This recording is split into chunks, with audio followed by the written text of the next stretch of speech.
comic relief. What an oxymoron that is. Comic relief as humor. No pressure.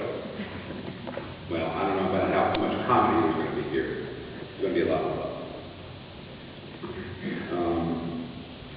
Everyone wants to go to heaven, nobody wants to die. Aunt Alice really took that to this degree. She hung around. She wasn't going until she wanted to go. By the way, her baptized name was Aunt Alice. I never knew for the longest time that her first name wasn't Aunt. Sometimes you come to these things, normally, and funerals people work, and there's somber music, and there's sort of these prayers, and you're sad, you're somber, but not in this case. This is a celebration. She was 97 for crying out loud. She lived a full life, and she loved every minute of it. But this is my speech, and these are my memories that encompass a lot of things. I first met Aunt Alice in 1956. Her husband had died, I guess, a year later, and she had to bring her family from the West Coast to the East Coast. And so her brother was my dad, and we combined these two families, my sister, my brother, and I, with Norm, Alice, and Walt. And we all lived in one small house for a short time. Talk about culture clashes. Here was Alice Mann, who looked like Pippi Longstocking. She had a nice dress, she had pigtails and all that. Here was Norm, who I just couldn't get over. Would run out of the house in bare feet, no shirt, and be gone all day long. Here was Walt, who took me around. And he was about 15 or 16, I was 9. And he took me around and he got these magazines. He's 15 or 16. And he exposed me to these magazines. He opened them up. And he showed me pictures I had never seen before. I had never seen Mad magazine before. The first guy that ever showed me Mad magazine. Now I came from a family where I had to wear a coat tie to bathroom. We were the most disciplined kids you ever saw. And my dad and Alice grew up in the same house, and we've seen this a lot of times, that the kids, same house, two different kids. I love my father to death, but he was a disciplinarian. Now I got this family, who comes from the West Coast, that can do anything they want, anytime they want to. And I'm going, what in the world's going on here? The reason they lived in our house is because we got transferred, my dad was in the service, we got transferred overseas for 3 years. And so they lived in our house in Bethesda, Maryland. And then when we came back, they moved not far from us. And so we was really close at that time. My next meeting with Aunt Alice, for lack of a better term, was in 1964. I was a junior in high school, about to go to my senior year in high school. My dad got transferred again because he was a military guy overseas. And so rather than getting up my senior year in a public school right there in Bethesda, Maryland, and go with my parents, I lived with Aunt Alice for a year.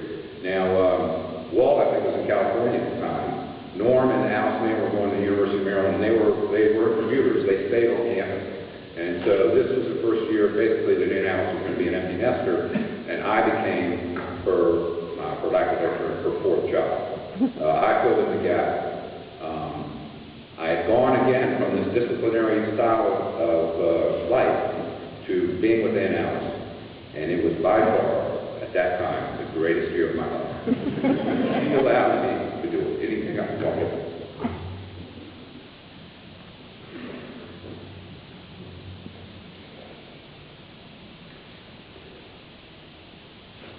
She gave me the freedom to be myself.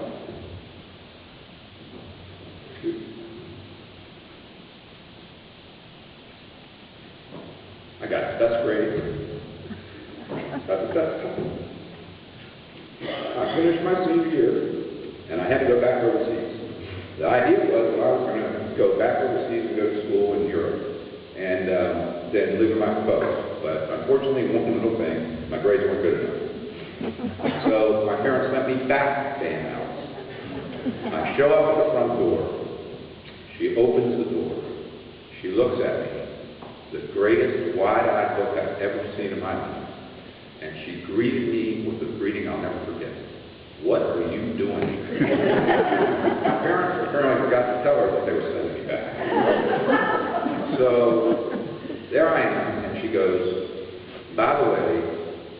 moving to California. Now, I don't know whether she moved to California because she got a new job, or because after living a year with me, decided I got to get off West Coast and get over to the other side.